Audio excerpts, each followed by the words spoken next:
Good evening, ladies and gentlemen, and welcome to Teaching the Things They Carried, a professional development webinar sponsored by America in Class from the National Humanities Center. This is the third and final installment of our series on teaching war fiction. 2 weeks ago, we looked at Red Badge of Courage. Last week, we looked at All Quiet on the Western Front. And tonight, we'll be looking at probably the most important piece of fiction to come out of the war in Vietnam. My name is Richard Schramm. I'm the Vice President for Education Programs at the National Humanities Center, and I'll be moderating this evening's session. Before we get underway, let me introduce the National Humanities Center and America in Class to you. The Center is an institute for advanced study located in Research Triangle Park, North Carolina. Our main program is a fellowship program that brings scholars to the center to research and write for an academic year on topics in areas like history, literature and language study, philosophy, criticism of the arts, that sort of thing. We also offer a wide array of programs and resources for teachers of American history and literature. You folks have discovered our webinars, and if you go to americainclass.org, you'll land on this page, and from there you will be able to get access to all of the instructional resources we offer for the teaching of American culture. Check our Pinterest page too, because there we aggregate material from our resources and from other resources, and I think we offer a lot of help on teaching American history and literature. You'll find a lot of thematic material there, and it's a really valuable website. And please check that out, and from that you can mine the material that not only we produce, but other organizations do as well. Check our Facebook page too. Become a friend of ours on Facebook, and that way you'll keep up to date with all of the new programs and resources that the Humanities Center puts out for teachers. Now, when this webinar is over, please go back to the Things They Carried website, and there you will find a recording of tonight's program along with the PowerPoint. And please feel free to use the PowerPoint in your classes. That's what it's there for. Do with it what you will. And also you will find on this website an evaluation. Please fill out that evaluation and submit it to us. It's very important. We pay attention to what you tell us on those, and we try to improve our programs based on what we learn. After you've completed that evaluation and submitted it to us, you will be able to download a certificate that will document your participation in the program, and you can submit that to your local certifying authority to obtain whatever recertification credit your participation warrants. How do you participate? Well, tonight, our seminar leader, Roy Scranton, will be making some comments. He'll be lecturing about the things they carried. We'll be stopping from time to time to pose questions, and we hope that you'll respond to those questions. And you can do that by putting your cursor down in the lower right-hand corner of your screen in the narrow white box.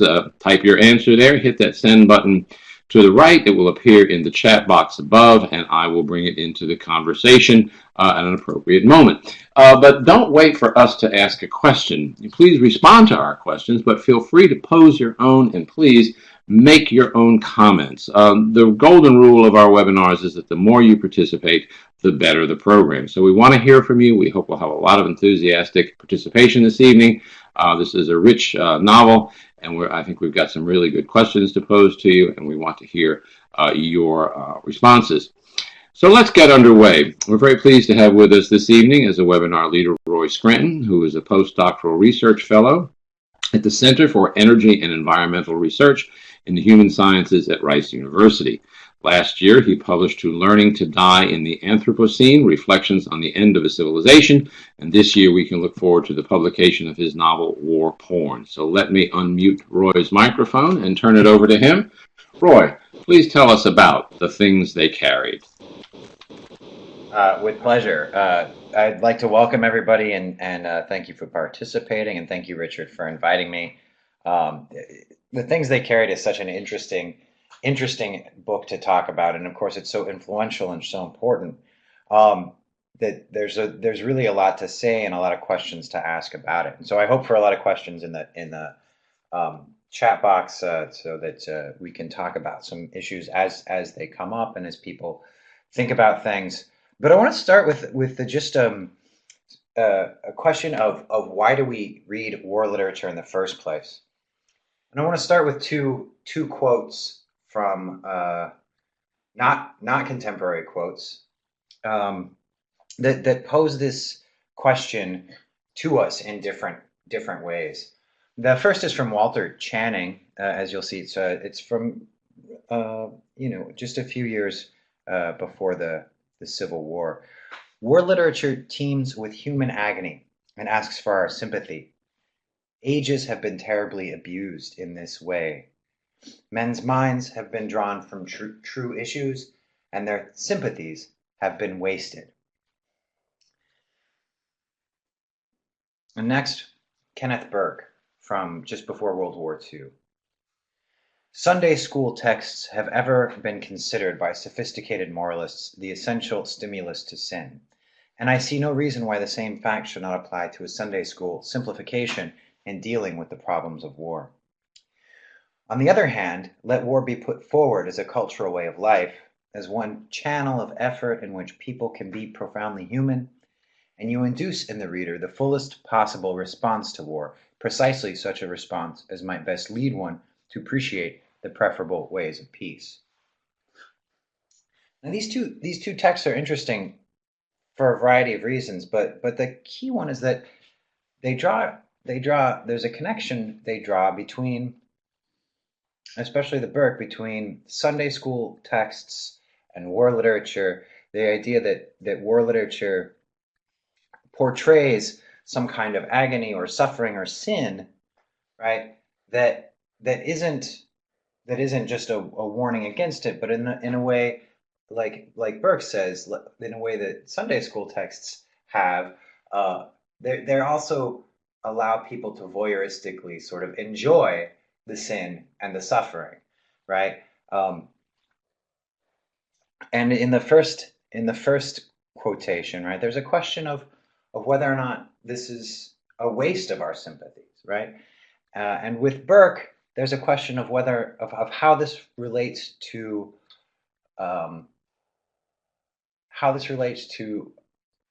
possibly ending war, working to, find other ways to live than by going to war. But it also puts out this interesting idea of war as a cultural way of life, posing the question of whether or not we might think about war literature as in a sort of anthropological sense, as something that has a moral dimension, but it also has a descriptive dimension. And so this poses the question to us, right? Both of these texts, why do we read war literature?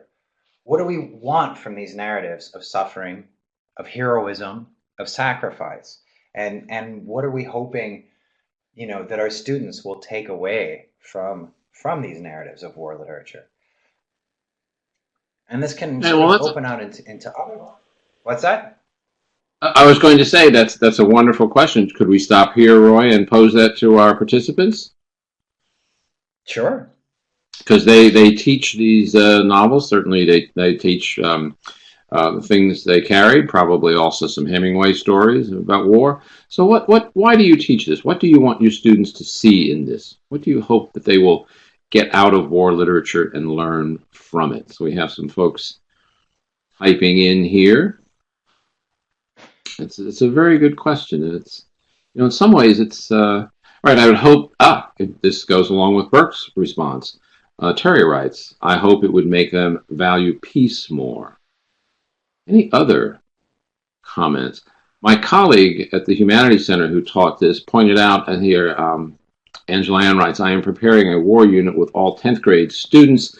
My goal is simply to expose them to the world. That has been my purpose of world literature this year. One could argue that war is a basic human act, one we have been doing for our entire existence. It is a way to see humanity at its most base level. Now, that's an interesting response, because we'll see what Tim O'Brien has to say about that. Mm-hmm. But my colleague who taught this in high school for a number of years said that it really connected with a lot of her students, because a lot of them weren't going on to college and they were planning to join the military immediately after high school. So this really resonated with them.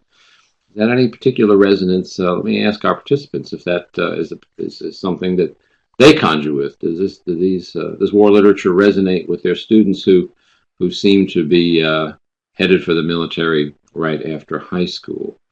We'll wait a few more minutes. We have a number of people typing in. Let's see what responses we get, and we'll move ahead. Okay, they're still coming over the chat box. Roy, why don't we go ahead and I will follow this chat and bring it in at an appropriate moment. Why don't we move ahead then? Great. Well, those are some great responses, and certainly, this is one of the great things that the things they carried helps us think about is what kinds of stories we tell about war. You still hear me? Yes. What kinds of stories we tell about war and why? Because of course, war is a fact, but the kinds of ways that we represent it to ourselves is not just a fact, but it also winds up being a choice, and it's a choice that Tim O'Brien sort of foregrounds in interesting ways with this book. Um, and certainly, I would also add, that recent films, in addition to the wars going on and students who want to know what it's like because they might be going into the military, we look at recent films like such as American Sniper and Zero Dark 30, and more recent books such as Phil Clyde's Redeployment about current American military involvement, and they pose somewhat puzzling conundrums, right? Are they pro-war or anti-war? Different people thought about, for example, American Sniper in different ways. And how does that matter? Um, and so I want to position where are we at? Oh, okay. So we'll touch briefly on Tim O'Brien here. So he was born just after World War II, drafted out of college. His first memoir, his first book was a memoir, If I Die in a Combat Zone, Box Me Up and Ship Me Home, and it was very well received. He then went on to publish several more novels before the things they carried, including Going After Cacciato, which won the National Book Award in 1979. It's a very interesting novel. Um, and then he published The Things They Carried in 1990, which is an interesting thing to think about how long it came after the Vietnam War. There were several several writers who wrote books about Vietnam prior to The Things They Carried, but for a variety of reasons, I think The Things They Carried has come to be this sort of the representative and most canonical novel about the Vietnam War. So, well, I want to sit here for a second before we go on to the actual text, and I want to offer my argument, how we're going to go through the text, and basically, I want to argue to you that The Things They Carried is a confession, but it's a strange confession because it's not sure what it wants to confess. The story that The Things They Carried tells, I'm going to argue, and I hope to unpack, is of a transition between two different moral worlds. The moral world of peace, where good and bad mean certain things, good and evil mean certain things, and the moral world of war, where they mean other things. And the novel moves from one world to the other and back again. As it does this, it foregrounds the question of how to understand this movement and this transition by foregrounding the question of how to tell stories about it, and whose story belongs to whom and where these stories belong. So, of course, one of the premier issues about this novel is that it's by Tim O'Brien and it's about Tim O'Brien, right? Tim O'Brien is a fictional character in the novel. Is it even a novel? Is it short stories? Is it a kind of memoir? Again and again, O'Brien really foregrounds these questions of metafiction and meta-narrative. Who's telling the story? Whose story is it? Certain stories circulate, and we'll come back to this question. Certain stories circulate being told for different people, by different people. Different details also circulate. So that's very interesting. But this confusion of stories in the novel gives formal shape to O'Brien's own difficulty of making sense of the war, right? On the one hand, he wants to confess his a feeling of sin or participation in some kind of great evil. I think that's pretty clear. in the novel. But on the other hand, there's this other there's another understanding of war in the novel in which more war makes its own kind of moral sense. It has its own morality. And it's a kind of morality that doesn't make any sense unless you're in it. But it does have its own range of good and evil. And as we go through, we're gonna track sort of how the things they carried tells the story of O'Brien's movement from one realm of moral value to another and back again, and then his sort of effort to integrate the two through looking at the shifting ways O'Brien frames the questions of heroism and sacrifice. And so let's just go right to the text then. So this is from the first story, The Things They Carried, often taught key story. Richard, do you want to read the Sure. excerpt here? Okay, certainly. They carried all the emotional baggage of men who might die. Grief, terror, love, longing, these were intangibles, but the intangibles had their own mass and specific gravity. They had tangible weight. They carried shameful memories. They carried the common secret of cowardice barely restrained, the instinct to run or freeze or hide. And in many respects, this was the heaviest burden of all, for it could never be put down. It required perfect balance and perfect posture. They carried their reputations. They carried the soldier's greatest fear, which was the fear of blushing. Men killed and died because they were embarrassed not to. It was what brought them to war in the first place. Nothing positive, no dreams of glory or honor, just to avoid the blush of dishonor. They died so as not to die of embarrassment. They crawled into tunnels and walked point and advanced under fire. It was not courage exactly. The object was not valor. Rather, they were too frightened to be cowards. Thanks, Richard. So here, as you all know, in the first story, The Things They Carried, it's our introduction to the world of Vietnam, primarily through the character of Jimmy Cross, and primarily through the relationship these soldiers have in this unit to the things they carry.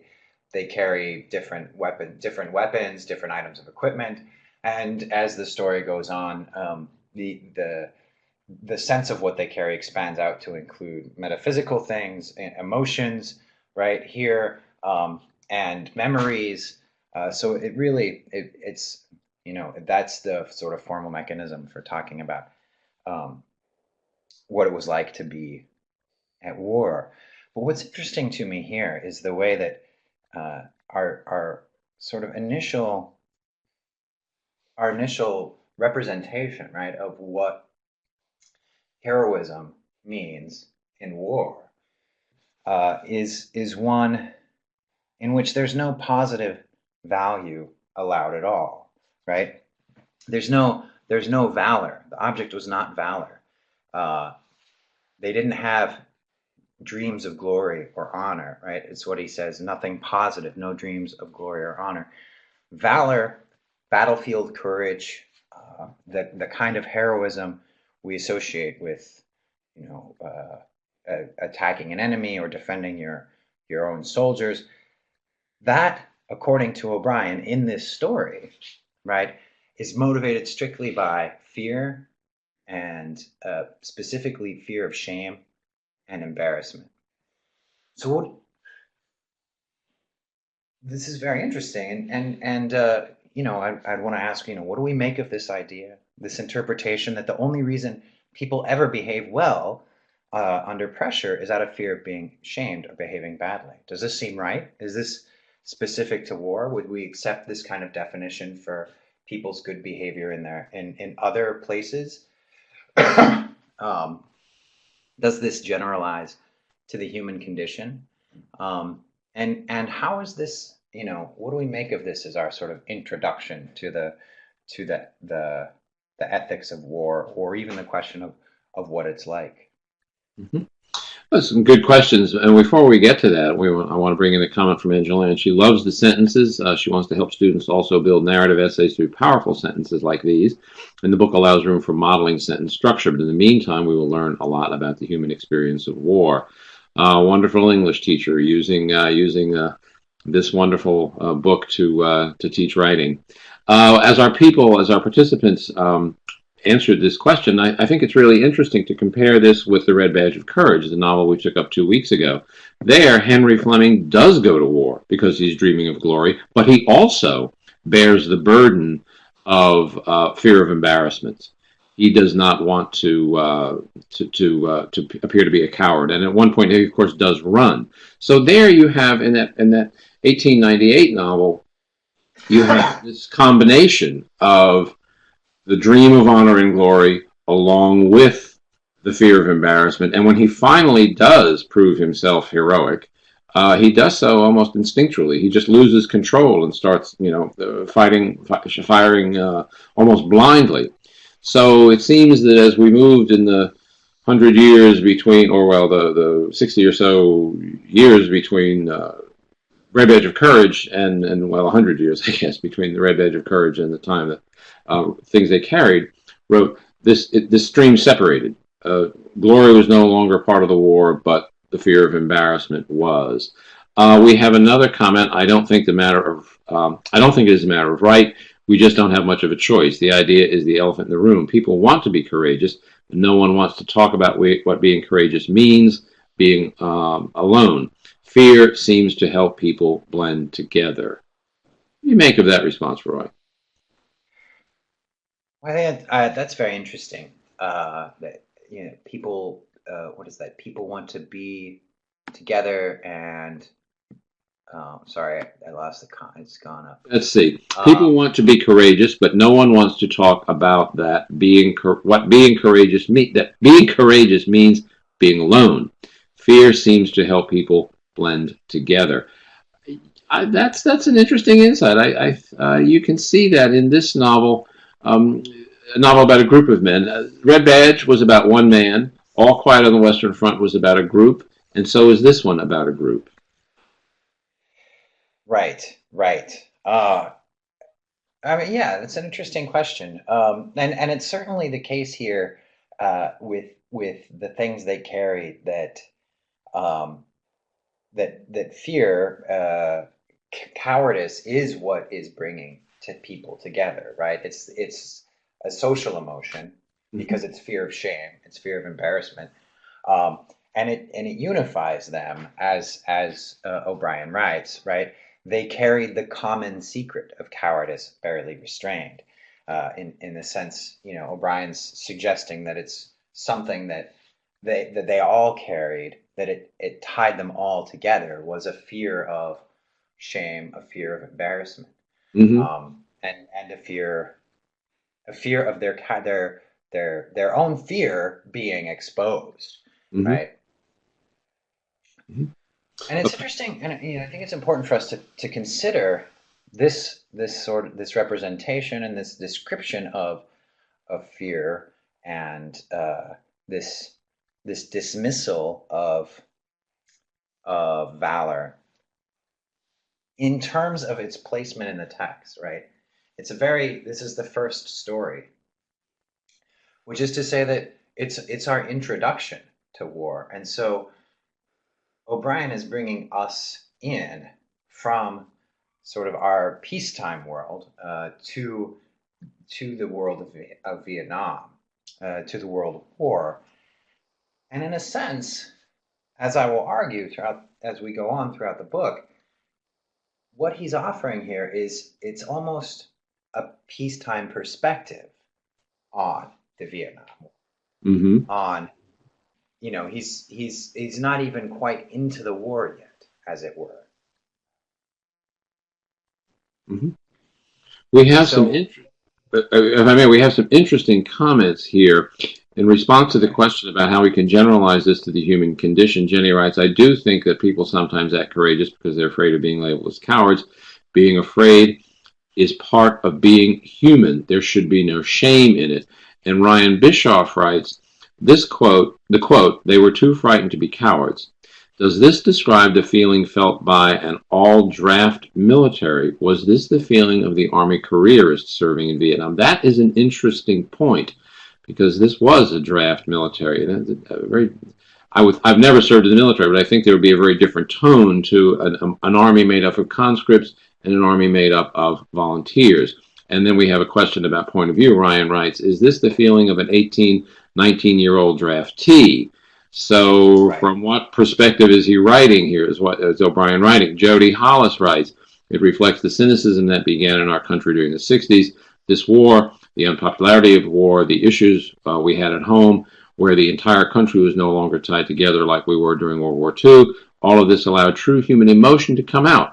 There was no longer any reason to go about like Gary Cooper in High Noon. The government was suspect before one could wrap oneself in the flag. Think of Henry and Red Badge. That was gone. Right. Some interesting things thrown into the mix here, Roy. What do we make of these?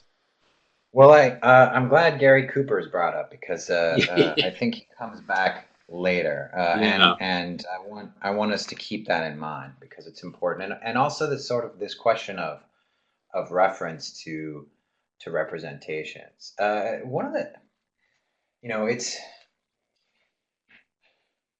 it's we should be wary of sort of we should be wary of collapsing a text like the things they carried, which is a highly literary book, right?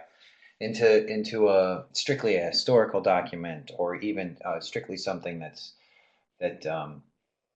just tells us what an 18-year-old draftee was thinking. Certainly, Tim O'Brien was drafted. Many of, I mean, and most of the soldiers during the Vietnam War were drafted, but a large percentage, from what I understand, of the infantry actually wound up being volunteers. And so that's an interesting fact, and a lot of people did volunteer, especially in the earlier years of the war. Pre 1968, when everything went really bad. Um, and so that's an interesting thing to think about, especially with regard to our students, right? Is how a single text is supposed to serve as a representation of an entire war, or hundreds of thousands of different experiences. Hmm. We have a very interesting Another. comment. We have an interesting comment here from Terry Zernnamer. For some, true courage was in dodging the draft, perhaps. Now, that's another issue that's going to come up later on in our That's a discussion. great that's a great question, and I think that we should just go there because this is where Tim O'Brien goes next, right? Hmm. Which is why Tim calls himself a coward for not resisting or not evading the draft. And so later in the novel, right, in the story On the Rainy River, right, Tim O'Brien tells how he got his draft notice and then drove drove off to Canada. He was gonna just dodge the draft, and he didn't. But the story On the Rainy River tells the story of this moment of moral crisis and how does he understand this, right? And here, as he drives to toward Canada, and he stays at this lodge with Elroy Birdall, and tries to think through whether or not to go. And it's not even clear whether or not he's thinking. Actually, he's just trying to sort of force himself to do it. And this is one of the ways he describes this moment of conflict. My conscience told me to run, but some irrational and powerful force was resisting, like a weight pushing me toward the war. What it came down to, stupidly, was a sense of shame. Hot, stupid shame. I did not want people to think badly of me. Not my parents, not my brother and sister, not even the folks down at the Gobbler Cafe. I was ashamed to be there at the Tip Top Lodge. I was ashamed of my conscience, ashamed to be doing the right thing. So this is a very different this is a shift from what we got before, because we just saw for O'Brien describing shame as the reason why people do, perform acts of heroism in war. But now O'Brien is saying that shame is the reason why he's not doing the heroic thing, right? He's not doing the right thing. This opens up a lot of questions, right? What's happening here? How can O'Brien be ashamed of doing the right thing? What kind of conflict is at work here? And the question of sympathy, that was in that opening quote, I think is really key here, because I would want to ask, why, how is O'Brien representing himself here as a protagonist, right? How's he representing himself as a hero? How is he asking us to sympathize with him, and why? What would the heroic response to this moral conflict look like? And what's at stake here? What might he be sacrificing in either sense?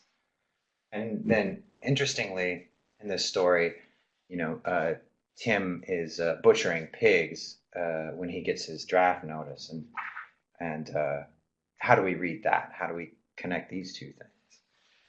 Okay, we have some questions on the table here, but before we get to that, we've had some responses already.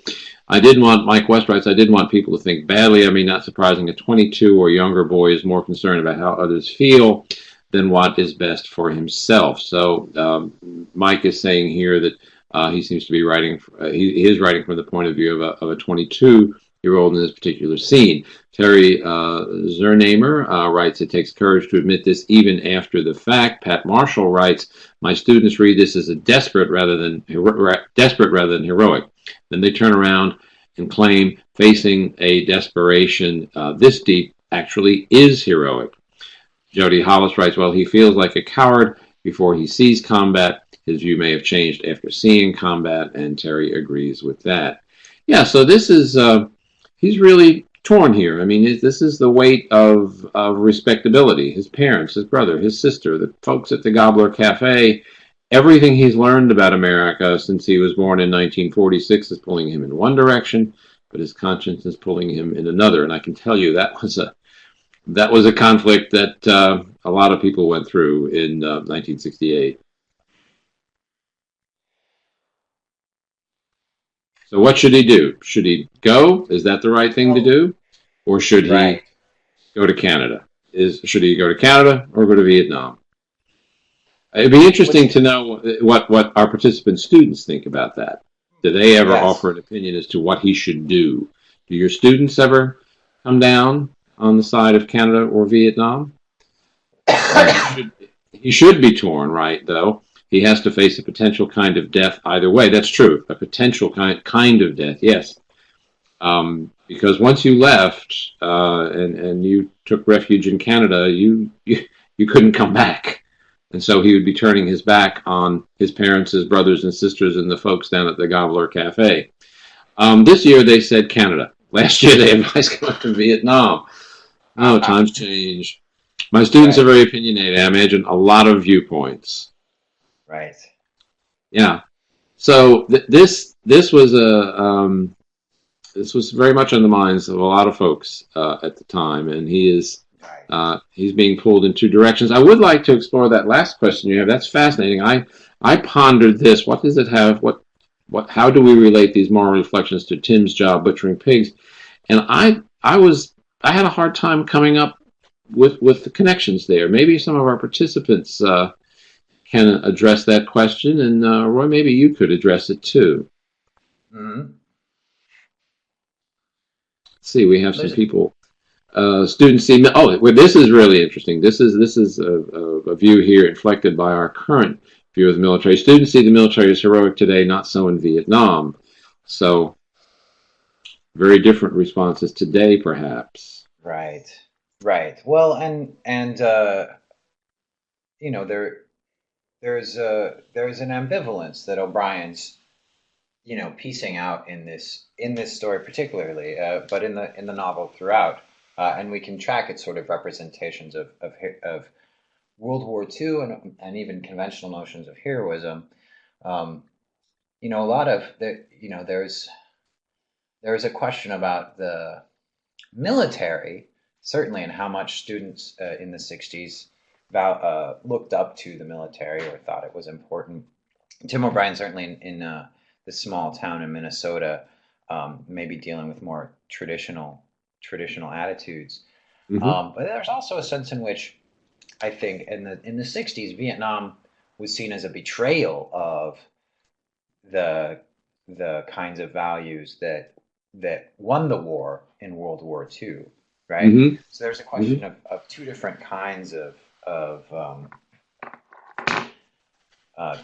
two different ways of looking at the military. But then there's this other aspect that I think connects to the job butchering pigs, and relates to the draft in a certain way. And I think there was a sense in the 60s, when people talked about the system and the system being evil, there was an idea, especially right among younger people, and O'Brien is suggesting a connection here between um, industrial industrialized American culture and the war in Vietnam, right? He's a butcher in America, right? Right. And then he's merely, he's going to be doing the same thing in Vietnam. It's just he's going to be butchering people instead of pigs, right? And I think that's something that O'Brien is suggesting here with that.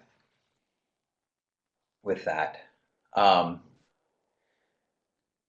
there's a way, and it's also it's a way of representing the character O'Brien as being already complicit in, or already okay with certain ideas of violence, right? He's Hmm. covered in blood when he gets his draft notice. It's the pig butchering has soaked into his skin, right?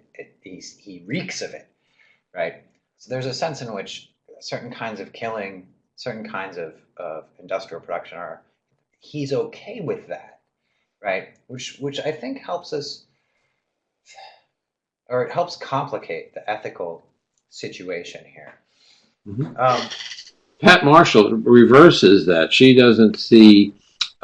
She sees O'Brien here as one of the pigs. He is, in a sense, one of the pigs trotting onto his fate, but not really sure what it's going to be. Maybe not even able yeah, to conceptualize where he is going. Jody Hollis writes, "Him cleaning the clots from the hogs was reminiscent of him cleaning up Kurt Lemon and the body detail he had with Sanders. Soldiers are no different from butchered meat. War was like butchering people. It was a war most did not support. It seems that there is a parallel between butchering pigs and the possibility of butchering opponents during the war." And here's some interesting comments. "My students don't all feel this way, as I teach a large African American population. If their parents are in service, then they view it heroically. It also depends on how much Call of Duty they're playing." And I guess that's a video game. And I think that right. we got into a discussion of that last week in connection with All Quiet on the Western Front. And that does seem to change children's or students' perceptions about war and violence. Another participant, and it also deals with one's point of view. "History has not been good for African American students, especially when we examine slavery, Jim Crow, and even the current disproportionality of blacks in prison. My students have a hard time with the idea of sacrificing themselves for a country that has been cruel for a long time." Mine too.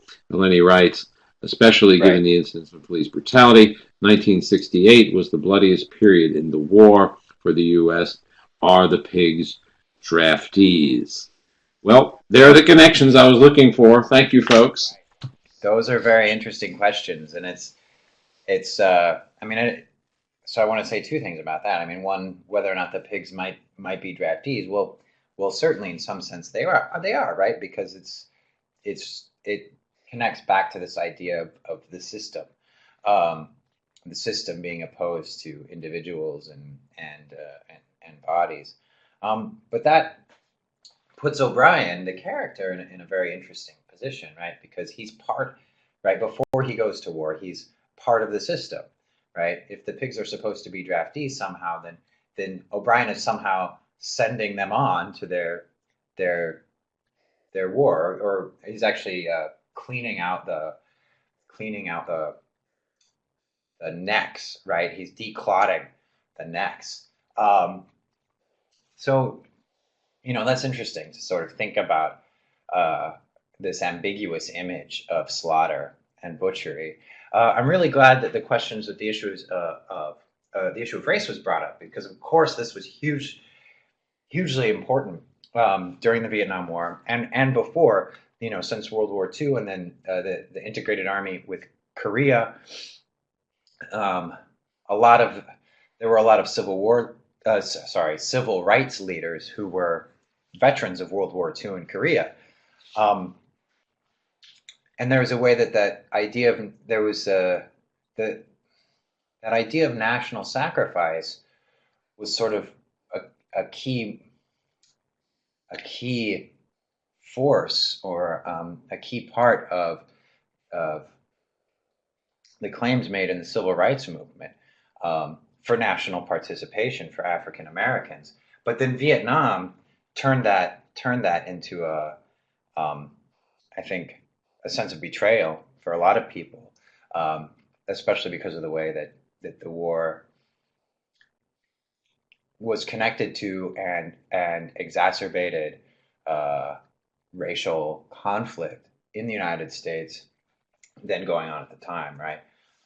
So, I mean, yeah, that's a great question to bring up, and I think it's one of the downsides of the things they carried, is that it doesn't actually address race very much among the U.S. soldiers, when really it was a very important thing for the Vietnam War. But we should go on to the next slide, and so I want to touch again this sort of the point in this slide particularly, this idea that we just saw in the things they carried, that shame is what motivates men, what motivates soldiers to be courageous. But in this case, shame kept him from being courageous.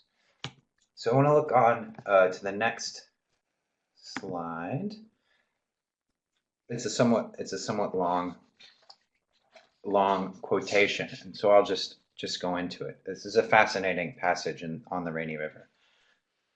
Right then, with the shore so close, I understood that I would not do what I should do. I would not swim away from my hometown and my country and my life. I would not be brave. That old image of myself as a hero, as a man of conscience and courage, all that was just a threadbare pipe dream. Bobbing there on the Rainy River, looking back at the Minnesota shore, I felt a sudden swell of helplessness come over me, a drowning sensation, as if I had toppled overboard and was being swept away by the silver waves. Chunks of my own history flashed by. I saw a 7-year-old boy in a white cowboy hat and a Lone Ranger mask and a pair of holstered six-shooters. I saw a 12-year-old Little League shortstop pivoting to turn a double play. I saw a 16-year-old kid decked out for his first prom, looking spiffy in a white tux and a black bow tie, his hair cut short and flat, his shoes freshly polished. My whole life seemed to spill out into the river, swirling away from me, everything I had ever been or ever wanted to be. I couldn't get my breath, I couldn't stay afloat, I couldn't tell which way to swim. A hallucination, I suppose, but it was as real as anything I would ever feel. I saw my parents calling me from the far shoreline. I saw my brother and sister, all the townsfolk, the mayor and the entire Chamber of Commerce, and all my old teachers and girlfriends and high school buddies. Like some weird sporting event, everybody screaming from the sidelines, rooting me on, a loud stadium roar. Hot dogs and popcorn, stadium smells, stadium heat. A squad of cheerleaders did cartwheels along the banks of the Rainy River. They had megaphones and pom-poms and smooth brown thighs. A crowd swayed left and right. A marching band played fight songs.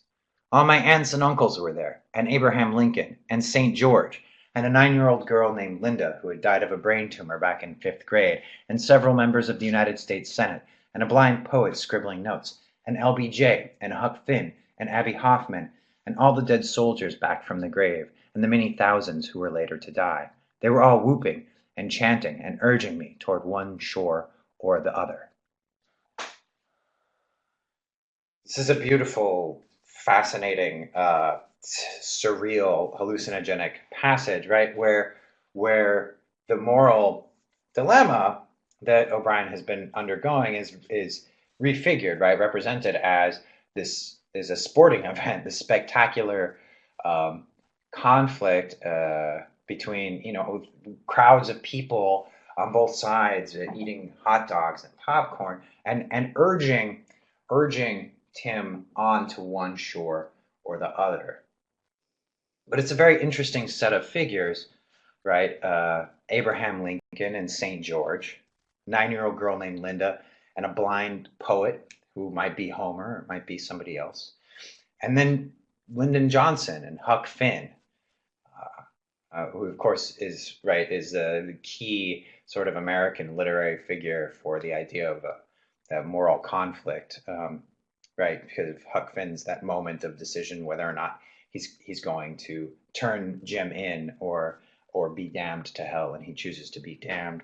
And then Abby Hoffman, the yippie sort of anarchist, progressive activist, and all the dead soldiers. And one of the interesting things about this description, which has this beautiful lyrical power, is that it's not clear which side of the river any of these people are on. It's not clear which is the right side and which is the wrong side. But it's clear that there are sides. There's a river, there's Canada, there's the US, but where LBJ belongs, or Huck Finn, is left undetermined. Well, Carolyn Kaiser, one of our participants, writes, I love to use this passage to teach illusion, and you can do that really well here. I teach this alongside a passage from Huck Finn where Huck resolves to go to hell. Right. That's exactly, yeah. I think it's a very powerfully elusive passage. Mm-hmm. Mm-hmm. Well, I think all of the. I think the. Yeah, go ahead. I think if the crowd swayed left and right, it's pointing in two different directions there, and I think this represents just an amalgam of all the cultural forces that are are falling in upon him at this time. It's they're all pulling in one way or the other. You've got respectability, the Chamber of Commerce, teachers, girlfriends, Abby Hoffman, Huck Finn. This is just this great swirl of cultural forces tugging him in two different directions at once. Right, and Pat just makes this comment that they're all looking at him, making him the center of attention, right, for an event that's occurring only in his head. I think that's important because it helps us understand, right, how Tim O'Brien is sort of he's in some ways an anti-hero in this novel, in that he's presenting himself not as a hero in the traditional sort of John Wayne or whatever kind of sense we want to say. He's an anti-hero in that he's cowardly and he has these acts of failure and shame that he's dealing with, but he is a hero of the novel. He is a hero, and we see it right here. We see him as the hero of a moral conflict staged as a sporting event, right? They all want him to do the heroic thing. The drama that the whole book is playing out is condensed in this moment, right, as a drama of moral decision, right? Tim is presenting himself as a moral hero throughout the things they carried because he's a moral failure so often. We're going to unpack some of that and how that works and how the novel works as a confession. But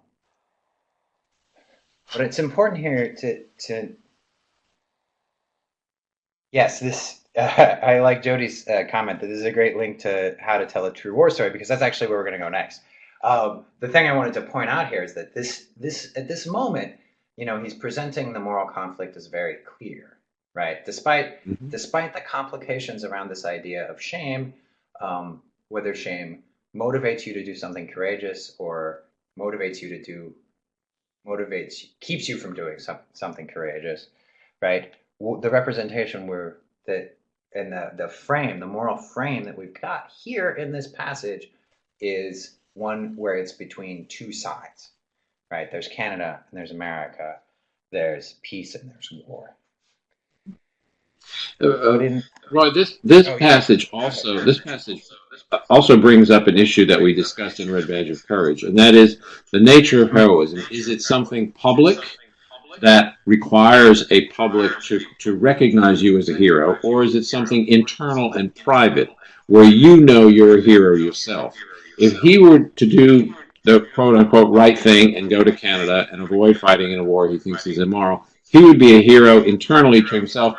A lot of people wouldn't consider him that. On the other hand, if he goes to Vietnam, publicly, a lot of people would consider him a hero, but internally, he would consider himself a coward. So that's an issue that's been rattling around this series right from the very beginning. Is heroism, does it require a public, or is it something that can Right. exist in private internally?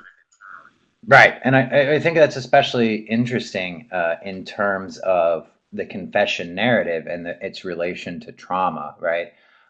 Because what is a confession narrative if not the revelation of internal heroism um, as an external act, right? Like I sinned, I had this failure, but now I'm going to tell you about it. I'm going to reveal myself.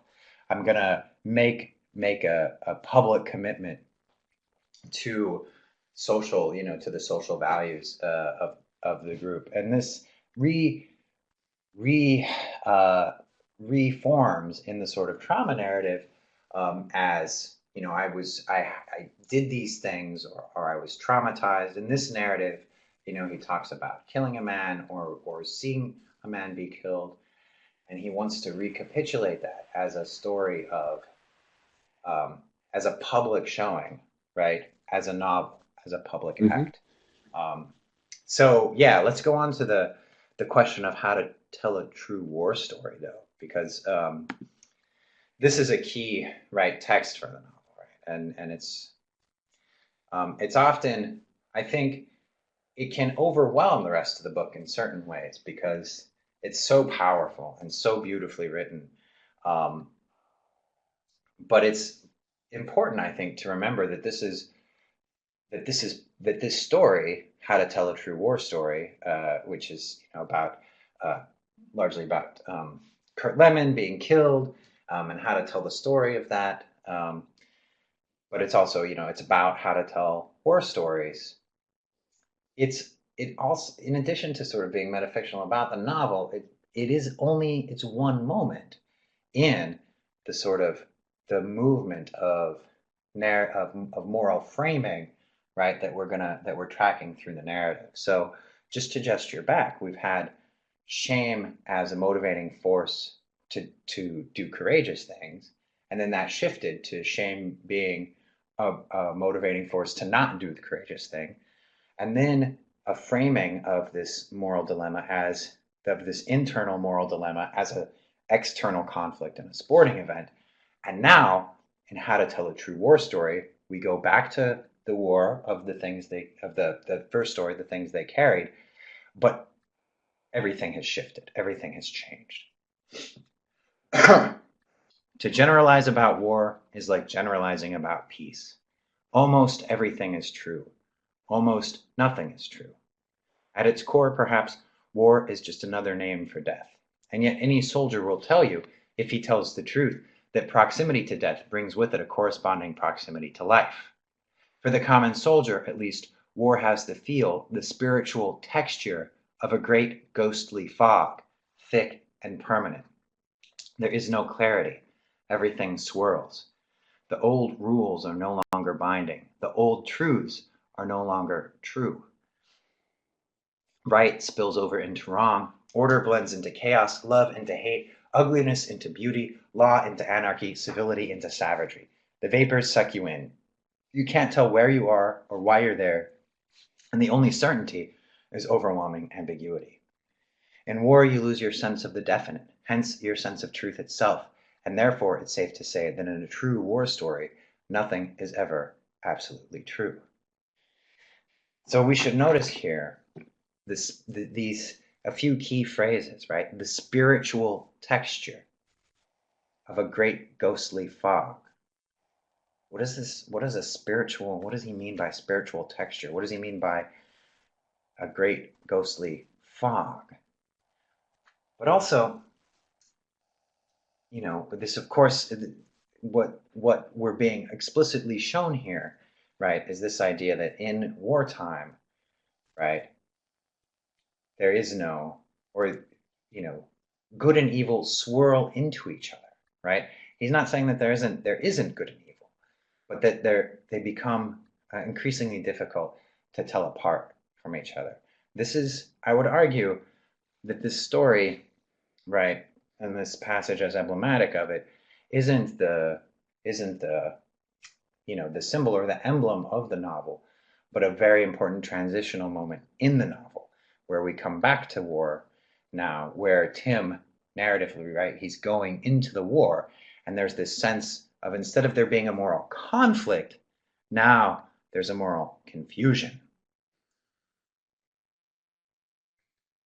And so I would ask, there's some interesting questions around this. What do we make of some of these assertions that nothing is true in war, or that right spills into wrong, or order blends into chaos, love into hate? What do we make of these as claims? I think that would be an important thing to ask students. And what does this do to the previous representations of cowardice and heroism, right? If there's no sense of right and wrong, the old truths are no longer true. The questions of what's courageous, or what's valor, or what's cowardice seem to lose their moorings here. And is this consistent with what's been going on before in the novel, or has something shifted? And then the other question I think to ask here is the book changing its rules as we go along? Okay, we have some interesting questions on the table. Jody Hollis writes, in war, what is usually wrong is right. For instance, murder at home is valor in war. This causes a complete disconnect from reality. That's, I think, fair to say. What do we are the rules of the book changing here? Do we see a moral consistency, or have things shifted? What do we have? What do our participants say? We have some things coming in the chat. Let's see. Certainly, I think the passage we just looked at from On the Rainy River shows confusion here. I think things are being consistent there, because there is no right. Well, nobody knows what right or wrong is, particularly the Tim of the story. He doesn't know what's right or wrong at that moment on the boat. So in that sense, I think things have remained consistent. Let's see what our participants have to say. Dealer talk about the fog of war. Angeline writes, probably shifting like so many other war stories. In Catch-22, there was a shifting in Pat Barker's Regeneration, and there was a shifting, I expect, no less in this one. That's a good reference, Catch-22. It would be fun to compare those two. We have time to discuss that much tonight, but it would be interesting to look at the two novels, because there you have that shifting. Yossarian he's claiming to be insane because he wants to leave the war, but wanting to leave the war is an expression of sanity, so he can't leave the war. So things are all turned upside down. Carolyn writes, there's a shift because there is no right or wrong. Previously, right and wrong were reversed, presumably in civilian life. Right. And I think that's very interesting and insightful. I think Carolyn's onto something there. Because previously we were getting these, like, there were right and wrong, right? There was a right and a wrong thing to do in On the Rainy River. He knew what the right thing to do was, right? He just couldn't do it. But here, right, there's a shift. So I think we should go on to the. Oh, unless there's. Yeah. Okay. No, we can Um, go ahead. uh, you- Catch 22 is very interesting as well because it's there's a lot to say about that, and I don't know that we have time here tonight. Um, yeah, I mean, but an interesting thing about Catch 22 is that uh, Yossarian Yossarian is caught within a paradox, right? The catch of Catch 22, uh, but he himself has a fairly consistent set of ethics. He wants to live. That's what he wants. He wants to live and get away from the war. And how he tries to do that is the sort of the the drama of the novel, um, which is it's a somewhat there's a different protagonist here. I think interested in somewhat different issues. Um, so I want to shift from the how to tell a true war story to what I think is one of the most important stories in the book, and one of the most interesting, the sweetheart of the song Tra Bong. And as I'm sure everyone remembers, in this story, right, Rat Kiley tells a story, uh, and there's questions about whether or not it's true, and we've just been told that it doesn't matter, but we can talk about that if we need to. But the story that Rat Kiley tells is of a soldier who brings his girlfriend from Ohio to Vietnam, and then she really likes it. So she's this nice, you know, um, nice, sheltered, white bread girl from Ohio, uh, Mary Mary Ann Bell, and he brings her to Vietnam so just that they can be together because they're in love. But then she really starts to be home to the point where she starts hanging out with the Green Berets and starts going out on ambushes and eventually just becomes completely assimilated to the war. And in this story, this fascinating story, I think what we're seeing here is Tim O'Brien recapitulating the first 100 pages of the novel, right? Tim O'Brien is telling his own story here, but instead of Tim from Minnesota, this time it's Marianne from Ohio, right? He's telling the same story of a kind of loss of innocence and a shift of moral worlds, right? But from a third person perspective, and from a surreal kind of absurd and I think quite funny perspective, right? Uh, and so his own sort of internal conflicts um, are replayed, right, as a discovery for Mary Ann. She discovers this other aspect to her life. So I'll read this passage here. What happened to her, Rat said, was what happened to all of them. You come over clean and you get dirty, and then afterward, it's not the same. A question of degree. Some make it intact, some don't make it at all. For Marianne Bell, it seemed, Vietnam had the effect of a powerful drug. That mix of unnamed terror and unnamed pleasure that comes as the needle slips in and you know you're risking something. The endorphins start to flow and the adrenaline, and you hold your breath and creep quietly through the moonlit nightscapes. You become intimate with danger. You're in touch with the far side of yourself, as though it's another hemisphere, and you want to string it out and go wherever the trip takes you and be host to all the possibilities inside yourself. Not bad, she said. Vietnam made her glow in the dark. She wanted more. She wanted to penetrate deeper into the mystery of herself. So with this passage, right, the war is being shown in a different perspective. It's being shown, first of all, not just a dirtying, it is that, and not just an addiction, it is that too, right? But also a mystery inside oneself, an expansion of oneself, an expansion of consciousness, and also a sense as bringing along with it a sense of existential weight. The thrill is in knowing that you're risking something, right? There's a certain gravity in war, as represented here, that's maybe not present so much in civilian life. But the key thing I think we should point out here and look at is this idea that for Marianne Bell, it's not bad, right? It's not bad. It's a shift. There was one set of values that Marianne lived in, but she's come to another world, and it's not bad. What do you make of that? What would your students make of that?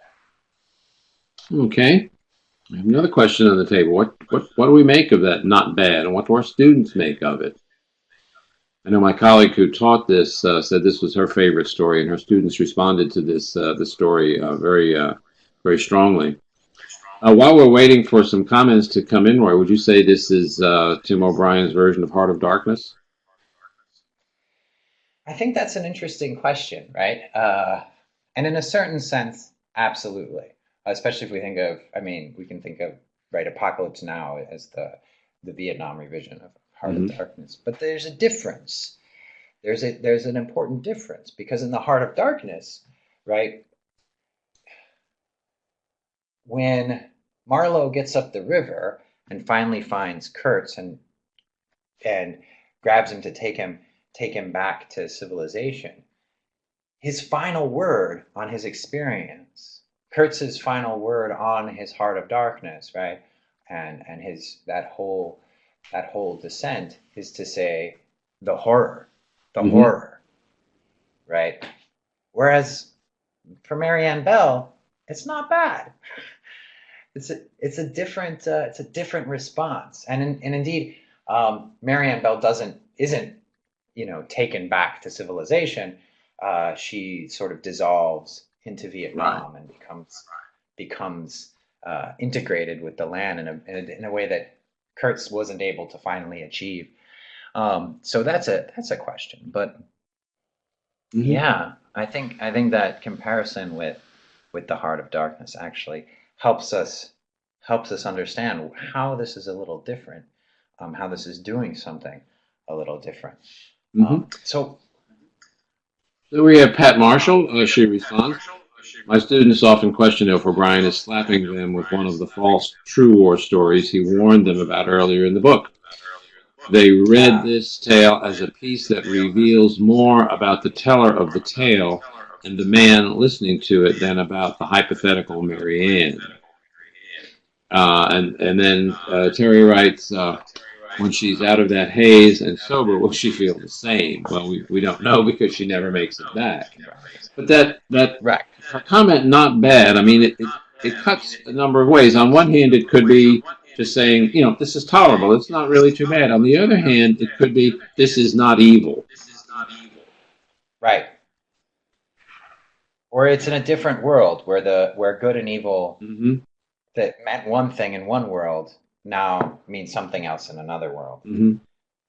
There's a different set of, it's not bad according to the way Marianne used to understand good and bad, or good and evil. And I'm sure, and we can make gesture here even to Nietzsche's, right, his book Genealogy of Morals, where he actually talks about the shift from good versus bad to good versus evil, and how that happened. But that's another conversation. So I want to, certainly in this story, even the question of how the story's told, and whether or not it's false or true, and whether or not the truthiness or the truthiness or the falseness of the story lies in the mode of telling or in the facts. These are definitely foregrounded in this story, and I think those are great things to ask about. But there was, what was it? Somebody said something great. Yeah, Terry asked the question, right? she's out of that haze and sober, will she feel the same? Well, that's a great question, because then, right, to ask the question of, well, when she's out of the war, is she going to feel the same, or is she going to feel different? And I think in part that's a great question, because that's exactly where right, that's exactly where Tim O'Brien takes us. And I think we'll go ahead and go on to the next um, slide. But before I read this, the novel now, from the Sweetheart of the Song Trabong, goes through this key section about the shit field, right? This field where Kiowa dies because he gets sucked down and into the mud during a mortar attack, and these issues of guilt and whose story belongs to who. The story of not being able to save Kiowa circulates through Norm Bowker, and then it comes back to Tim O'Brien. And the question of guilt circulates from the lieutenant to Tim O'Brien to Norm Bowker to Rat Kiley. But it's interesting that that section of the book is important in a lot of ways. One interesting way is that, again, it's this sort of from on the Rainy River, right, where there's a river and there's clear banks and there's a clear distinction between land and water. In the field, there's the distinction between the land and the water goes away, right, and we're in this sort of world of mud, and people get sucked down into it. And there's a lot of interesting stuff there. But then, in the narrative of the novel, what happens is that Tim gets wounded, right? He gets shot, and this story is recounted in Ghost Soldiers, if not, in the Ghost Soldiers, about how he's shot, and it's after the good medic left, and they'd gotten a new medic, Bobby Jorgensen, who fumbles the first aid and leaves Tim suffering and wounded, and so then he's cycled out of the unit, and he's sent back into the rear. Now he's a REMF, which stands for rear echelon motherfucker, is a term infantry and frontline guys use to refer to guys in the rear. And in the Ghost Soldiers, Tim is now outside of the war, right? I mean, he's still in Vietnam, but he's not connected in with his infantry buddies anymore. And he really, that's really foregrounded in this story, how he doesn't feel like he's a part of the group anymore. When they come, the unit cycles out briefly. They come to the base where he's stationed, and he tries to reconnect with them, but he can't. And it's because he's out of that haze and sober, right? He's no longer in that world that Marianne was in, the world of the war. But being outside of the war, right? Being out of that haze gives us and gives Tim an interesting perspective back on the values and the virtues in that world. It gives us a perspective back on the moral values at work in that world, because Tim, for a moment in the Ghost Soldiers, plays again at being at war, right?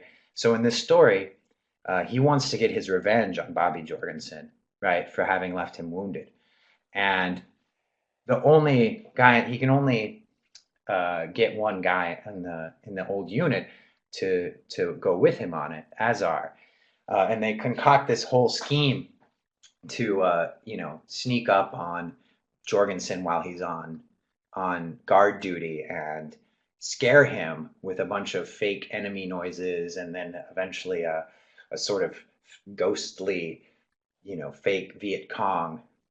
And in this story, right, Tim, the character, plays at war, right? He turns war into an act of fiction, right? Just like Tim does in the novel, right? And through doing this, he sort of illuminates, he opens up the other side of war that was harder to see from the inside. And so I'll just read this. There was a light feeling in my head, fluttery and taut at the same time. I remembered it from the boonies. Giddiness and doubt and awe, all those things and a million more. You wonder if you're dreaming.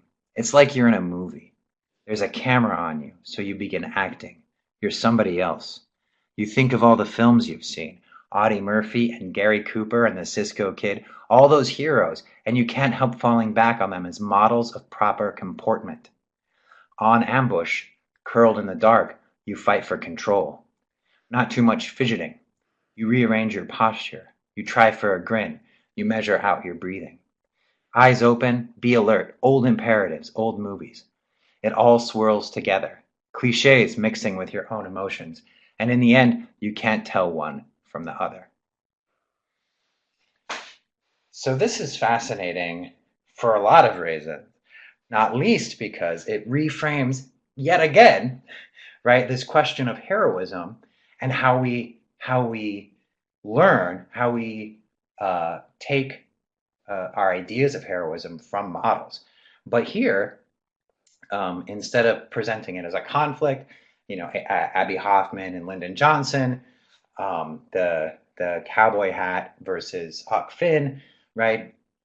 It's presented unambiguously as helpful and good.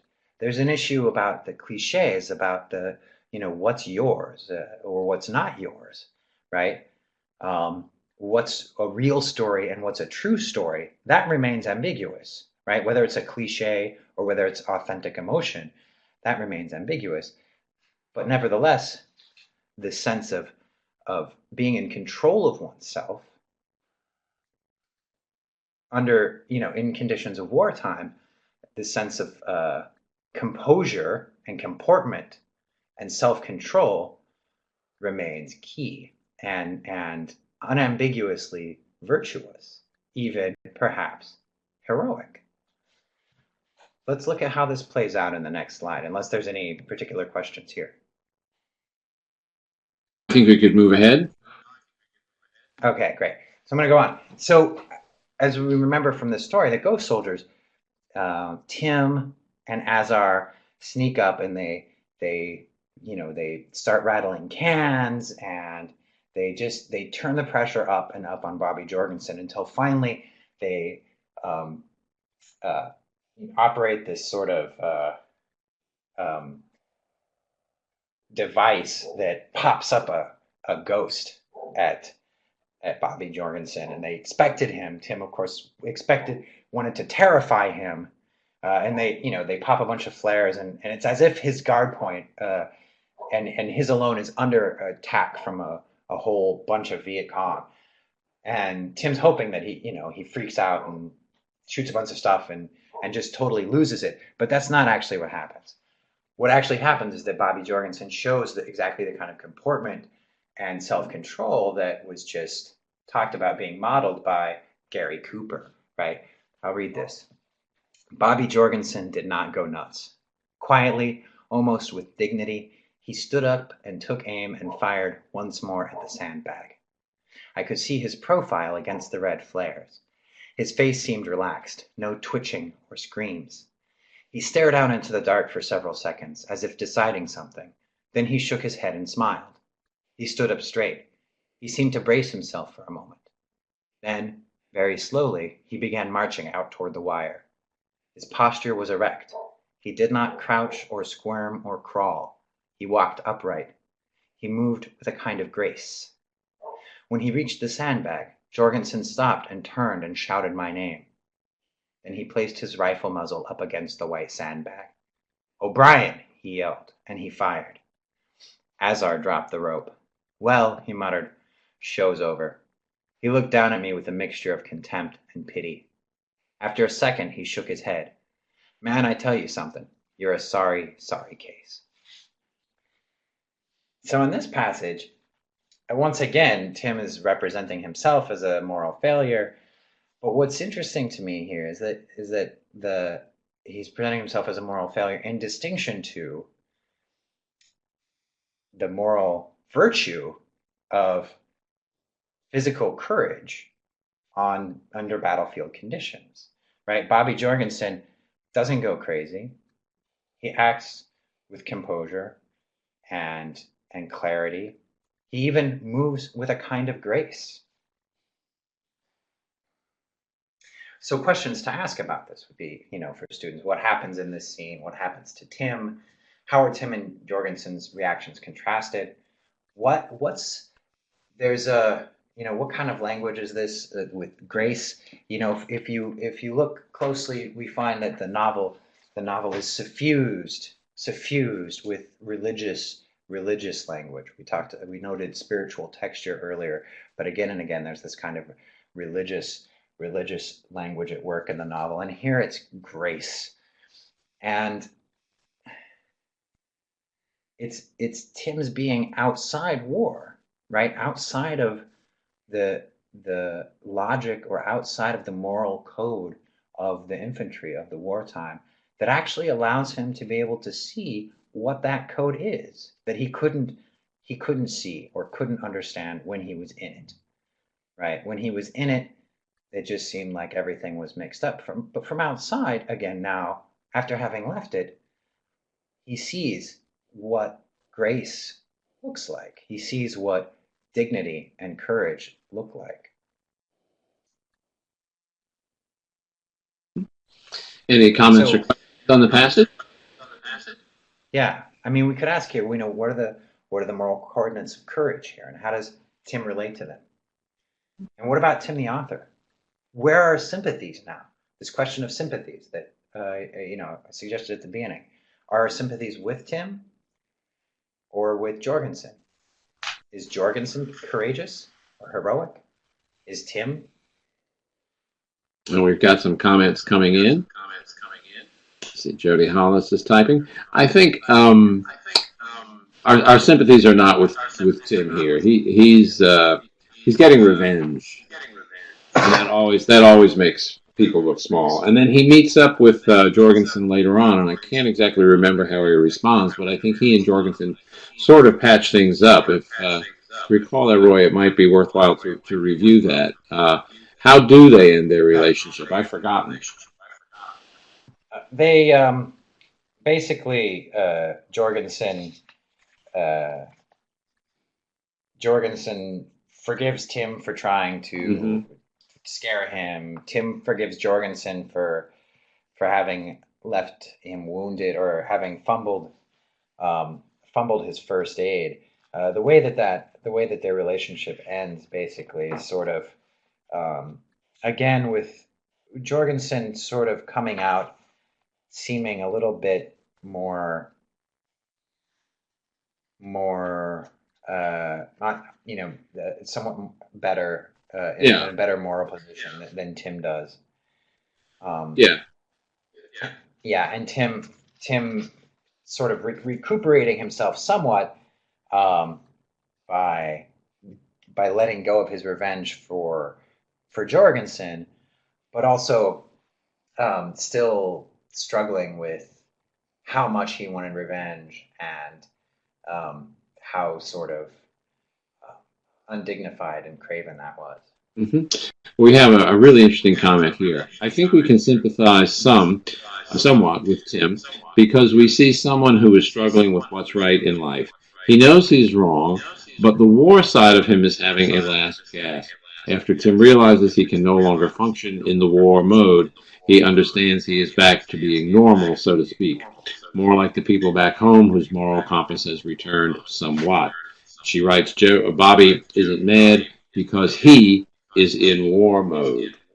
So you have two conflicting modes here after this scene in Ghost Soldiers. Right. I think that's absolutely right. And I think we should go to sort of shift to the next slide here. So again, I would argue that the things they carried is a confession. And the novel ends with this interesting, ambiguous chapter about a 9-year-old girl that Timmy falls in love with, right? Little Tim, who dies of cancer. And there's this claim at the end for fiction's power to save the dead.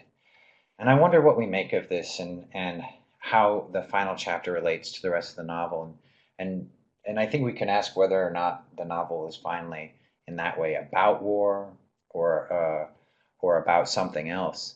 I'll just read this here. And then it becomes 1990. I'm 43 years old and a writer now, still dreaming Linda alive in exactly the same way. She's not the embodied Linda. She's mostly made up, with a new identity and a new name, like the man who never was. Her real name doesn't matter. She was 9 years old. I loved her and then she died. And yet, right here, in the spell of memory and imagination, I can still see her as if through ice, as if I'm gazing into some other world, a place where there are no brain tumors and no funeral homes, where there are no bodies at all. I can see Kiowa, too, and Ted Lavender and Kurt Lemon, and sometimes I can even see Timmy skating with Linda under the yellow floodlights. I'm young and happy. I'll never die. I'll never die. I'm skimming across the surface of my own history, moving fast, riding the melt beneath the blades, doing loops and spins. And when I take a high leap into the dark and come down 30 years later, I realize it is as Tim trying to save Timmy's life with a story. So Tim O'Brien here is trying to save everyone, everyone from death, including himself, with a story that sacrifices his own sense of self, that sacrifices his worth as a moral protagonist, his sense of himself as heroic, right, for the sake of the narrative power that confession provides. Is Tim O'Brien the hero of the things they carried, like Christ is the hero of the Gospels? Can we say that? Is there a sense in which Tim is offering his moral sacrifice here to us as a story of sacrifice and salvation? What does this final section do to our sense of the heroic and to our sense of sacrifice? And where are the moral coordinates where we end? Yeah, we've got some powerful questions on the table here. We had Jody Hollis writes, O'Brien is carrying on Linda's views by keeping the young men alive. Even if they did not die in the war, he's keeping their 18-year-old selves. He's keeping their 18-year-old selves alive because all of them died in the war, all of the 18-year-old selves. The men who returned were not those men who entered the war. And before we wrap up, we do have a question I hope we can get to. How significant is the often anthologized chapter, The Man That I Killed, in Tim's confession about war and his presence in it? Let's hold that question in abeyance till we get to the end. We'll consider that one of our last shots. But we do have some questions here. What are the moral coordinates when we end? What does the final section do to our sense of the heroic and to our sense of sacrifice? Okay. Is he also, Jody writes, is he also saving himself? Can you sacrifice yourself for yourself? That's a good question. I tell you what this reminded me of, Roy, at the end was the end of A Catcher in the Rye, when Holden wants to save Phoebe and all the other children and keep them safe. Yeah. So is this in some way Holden Caulfield goes to war? That's an interesting insight, and I hadn't made that connection. But I think you're right. I think there's something to that. I think there's a sense in which, of course, the writer, Catcher in the Rye, who's I'm blanking on right Salinger, now. J.D. Salinger. J.D. Salinger, of course, right? He was a World War II vet. Mm-hmm. Interestingly, I think there is a sense in which I think there's a resonance there that I think you're right to point to. And this, and in a certain way, I think, well, I would hate to say that this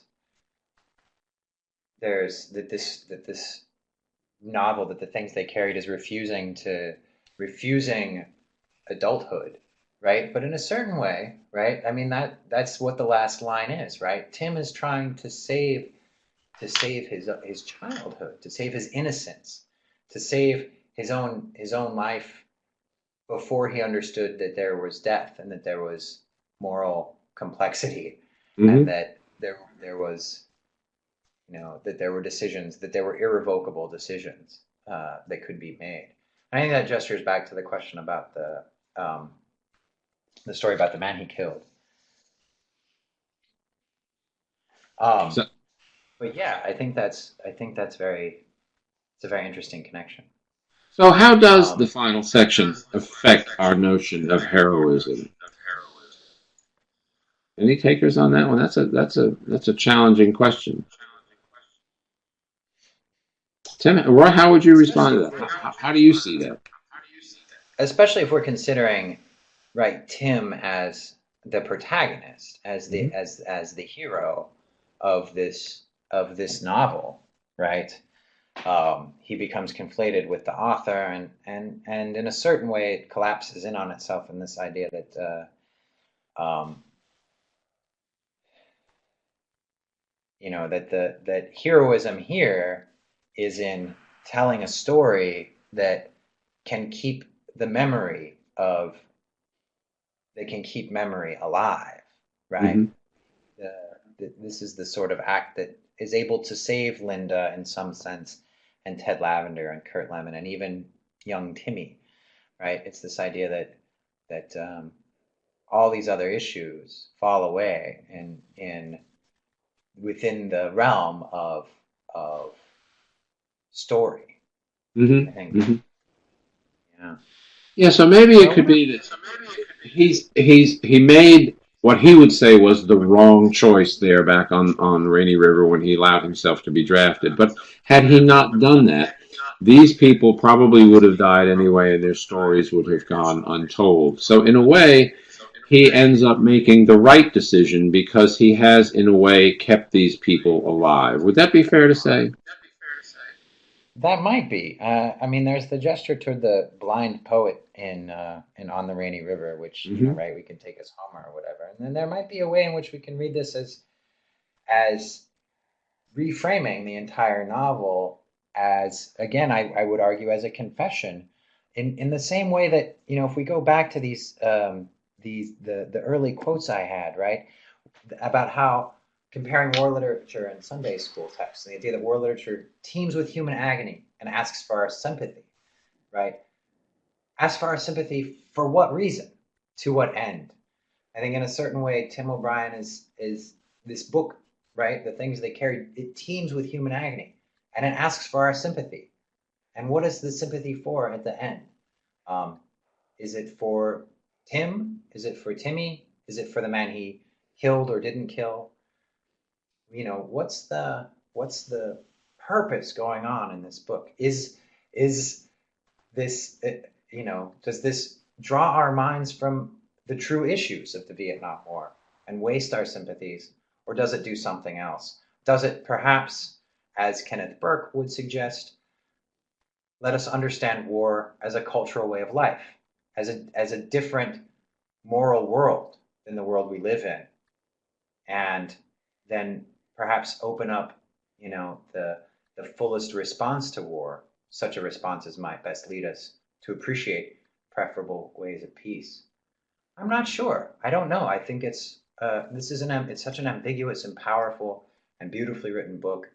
I have a hard time settling on a sense of where exactly it ends. But um, as with these two quotes that I used at the beginning, and I'm now referring back to, I don't think the answer is obvious.